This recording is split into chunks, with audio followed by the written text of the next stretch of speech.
สบายดีนะทุกคนเนาะอยู่กับช่อง X ชั่วโมงมันก็มาแม่เนาะช่องห้างกูไปแล้วคลิปลงเลยเนาะมื้อนี้มาสอนเล่นกิจกรรมเนาะบ่ได้เล่นเกมสอนกิจกรรมอันนี้ก็คือให้เฮาเก็บหัวกะโหลกเนาะมาแลกอันนี้เป็นเฮาแลกได้เบิดนี้เนี่ยเฮาเล่นเนาะเนี่ยแลกเลย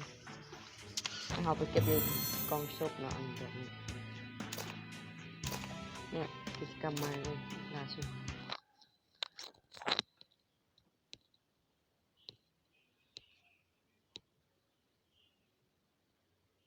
เข้ามาแล้วเนาะเอ้า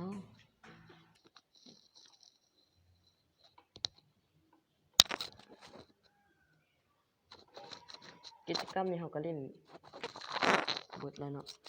ให้เขาเก็บเนี่ยล็อกอินแล้วเนี่ยกระโหลกสีทอง